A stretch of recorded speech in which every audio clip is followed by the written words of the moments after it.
Impact Family, impacting the world through healthy family. Selamat berjumpa saudara-saudara, apa kabar? Kita bersyukur ya kalau bisa berjumpa dan merenungkan firman Tuhan. Itu sebabnya kita ucapkan shalom. Semoga kita dalam keadaan salam sejahtera. Saudara semua dalam keadaan sejahtera. Saudara, puji Tuhan kita bisa merenungkan firman-Nya setiap malam. Karena dengan demikian hidup kita lebih dekat dengan Tuhan. Saudara, pada waktu Yohanes dikira adalah Mesias, Yohanes memberitahu ya bahwa aku membaptis kamu dengan air, tetapi Ia yang lebih berkuasa daripadaku akan datang dan membuka tali kasutnya pun aku tidak layak. Ia akan membaptis kamu dengan Roh Kudus dan dengan api. Nah, mungkin kita bertanya-tanya ya. Dia membaptis Roh Kudus, mungkin saudara sering dengar ya. Dibaptis itu adalah dicelupkan, diselamkan, dibaptis ya, baptizo. Nah, dibaptis dengan Roh Kudus berarti kita itu dimandikan dengan Roh Kudus. Nah, kalau dia sudah datang, kita sudah percaya, sudah menerima dia, kita dibaptiskan dengan Roh Kudus. Nah, saudara, ada cirinya kalau orang sudah dibaptis dengan Roh Kudus ya. Dibaptis dengan Roh Kudus berarti kita sudah dipenuhi oleh Roh Kudus. Jadi, ada cirinya. Cirinya apa? Kita dikatakan sudah bertobat ya. Berbalik dari kehidupan lama dalam kehidupan baru. Nah, ada buahnya, harus sesuai dengan buahnya. Nah, buahnya kalau secara rohani di dalam Galatia kan dikatakan buahnya adalah kita mempunyai kasih, sukacita, damai sejahtera, kebaikan, kemurahan, kesabaran, ya. Dan setia, lemah lembut, dapat mengontrol diri. Waduh, itu merupakan buahnya. Dan buahnya juga kita bisa membawa orang kepada Kristus, itu buahnya ya, kelihatan. Kita bisa melatih orang lain, kita bisa membimbing orang lain. Itu kelihatan buahnya kalau kita sudah dibaptis dengan Roh Kudus. Ada karunia-karunia Roh Kudus yang bisa kita lakukan. Nah, saudara-saudara, ini dibaptis dengan Roh Kudus dan api. Wah, gimana dibaptis dengan api ya?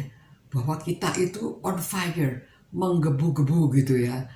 Tapi bukan itu. Kalau ayat berikutnya kita baca, dia katakan alat penampi sudah di tangannya untuk membersihkan tempat pengirikannya dan untuk mengumpulkan gandumnya ke dalam lumbungnya. Tetapi debu jerami itu akan dibakarnya dalam api dan yang tidak terpadamkan. Saudara, jadi kita diirik ya. Jadi dengan api dikatakan nanti itu berarti itu masa penghakiman ya. Ada yang mengatakan api itu firman Tuhan, bahwa dia sudah memberikan firman-Nya. Jadi kita harus melakukan firman Tuhan dalam mempersiapkan diri menghadapi hari penghakiman. Nah, jadi ya kita harus setia membaca, merenungkan firman-Nya, melaksanakan. Karena kalau tidak, penampian itu dia sudah dikatakan di sini tuh kita diirik ya. Saudara pernah tahu orang menampi beras?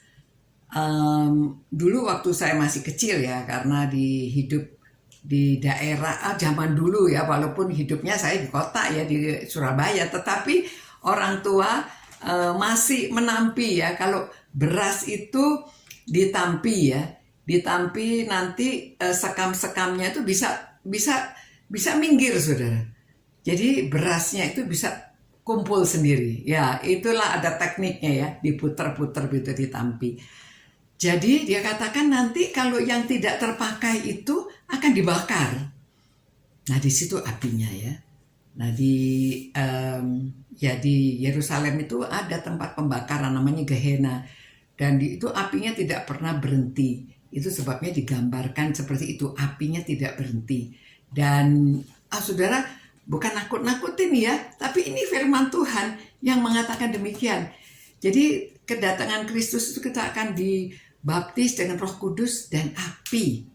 Nah, maksudnya ya kita harus sesuai hidupnya. Kalau sudah dibaptis Roh Kudus ada buahnya, ya sudah ada buahnya, karena kita harus mempersiapkan diri.